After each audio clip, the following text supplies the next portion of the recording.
$33 víctimas mortales dejó el trágico accidente ocurrido en el municipio de Fundación Magdalena el pasado 19 de mayo de 2014. El hecho conmovió las entrañas no solo de los colombianos, sino también de los extranjeros que vieron las noticias internacionales en sus países. Los medios de comunicación indagaron sobre las causas afanosamente y se preguntaban, ¿quiénes son los responsables? Difícil cuestionamiento para el Estado, quien con su figura de justicia saltó el proceso de sindicación y condenó casi al instante a los actores directos, pero no se consideró responsable de que una iglesia alimente niños de 0 a siempre en los domingos familiares de los pobres. Tampoco de que en el próspero municipio de Fundación Magdalena no hubiera ni siquiera agua para llenar el carro de bomberos. Entonces los niños murieron frente a los ojos espantados de decenas de transeúntes, mientras la fuerza pública se preparaba para las elecciones presidenciales o protegían la propiedad privada de quienes se llevan toda la riqueza de los suelos y en contraprestación le van dejando a Colombia su miseria.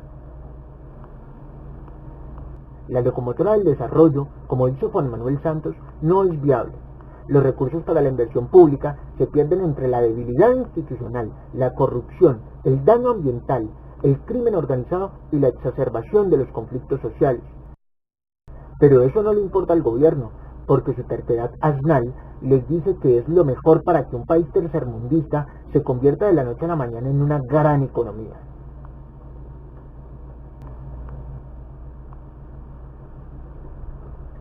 Pero es en el tratamiento de la seguridad democrática donde se vislumbra un gobierno macabro en defensa de, como dice hoy Zuluaga, la gente de bien. Esa gente que para los uribistas son los empresarios, los ricos, los políticos, porque las personas que protestan por sus derechos son marginadas, vulneradas, sus líderes asesinados y su resistencia obstaculizada. La exacerbación del conflicto armado con el ejército, quien alegando la defensa del pueblo, dispara intempestivamente a guerrilleros para despejar un área en el que hay riqueza natural. La respuesta de las guerrillas para defender los cultivos ilícitos, pero justificándose ante las colectividades por los malos manejos gubernamentales, y los paramilitares, financiados por las multinacionales y por el mismo Estado para exterminar a cualquier obstáculo humano que se oponga a la obtención de estos territorios, hacen del desplazamiento un paisaje cotidiano en el país. Muchos campesinos han evidenciado la expropiación obligada en la que fueron obligados a firmar propiedades a terceros en cambio de que les permitieran vivir. Ahora esos territorios están concesionados a las multinacionales. Esa es la seguridad democrática que muchos ignorantes siguen defendiendo hoy, porque continúan creyendo en una política donde las mentiras prevalecen sobre las realidades.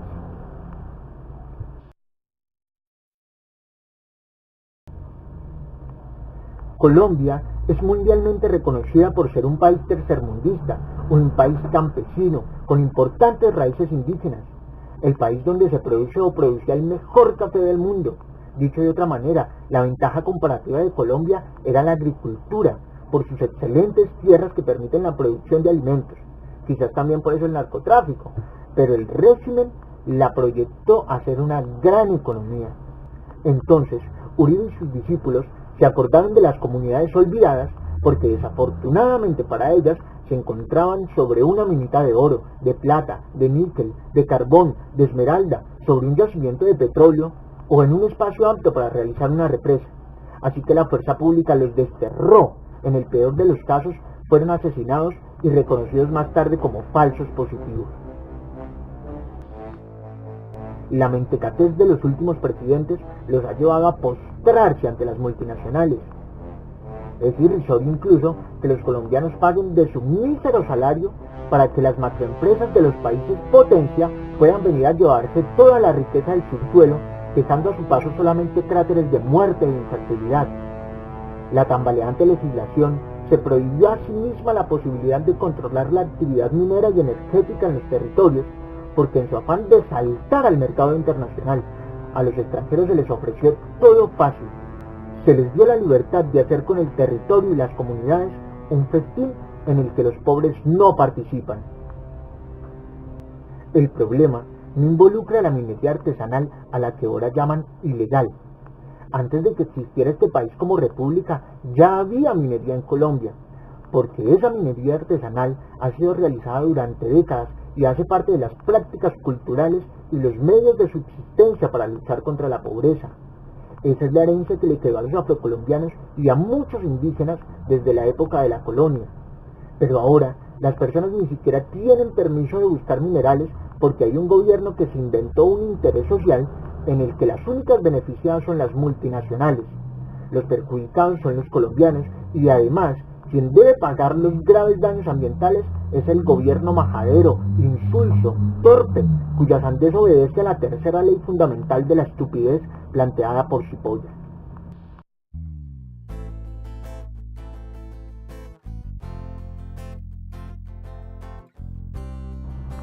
La locomotora minero-energética no puede considerarse de interés social, porque en las comunidades afectadas no hay ningún interés en un tipo de explotación que no vincula a sus pobladores laboralmente porque los considera innecesarios o no aptos para los trabajos.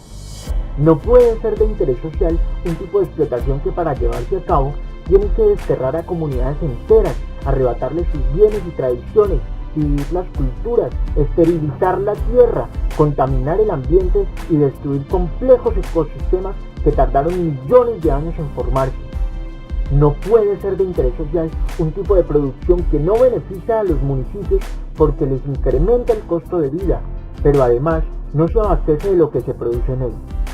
No puede ser de interés social un extraccionismo que obliga al cambio brusco de las formas de trabajo o las elimina. No puede ser de interés social y un impulso para el desarrollo, un sistema de explotación cuyas regalías no le alcanzan al gobierno, ni siquiera para financiar la seguridad que está obligada a darle a las multinacionales, que no alcanza para subsidiar a las miles de víctimas del desplazamiento, que no alcanza para invertir en educación y salud o aquella anhelada modernización, gracias a la mágica obra de los corruptos, en cuyas manos desaparecen el dinero con la vana ilusión de los colombianos en que un día el país será próspero.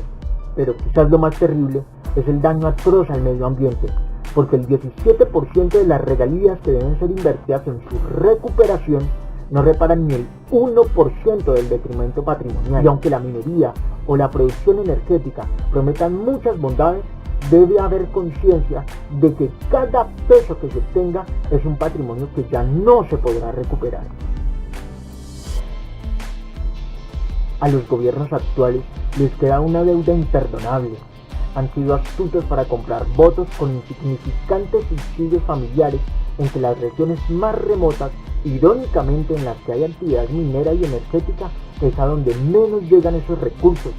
Engañan a los pobres ilusionándolos con la idea del progreso, el desarrollo, de una prosperidad para todos, en la que es indispensable sacar a los campesinos, a los afros y a los indígenas de sus territorios ancestrales, alterando toda construcción cultural, eliminando una huella histórica, transgrediendo el territorio a una desventaja para un futuro donde no se puede vivir, porque no habrá agua para beber, mucho menos para apagar incendios, ni tierra para cultivar.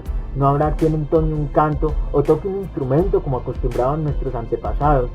Nadie contemplará la salida del sol en la mañana, ni lo sorprenderá la luna llena con los extraños sonidos del Moán, quien cuidaba las riquezas minerales en los morros, porque el eclipse entre hombre y capital habrán destruido absolutamente todo.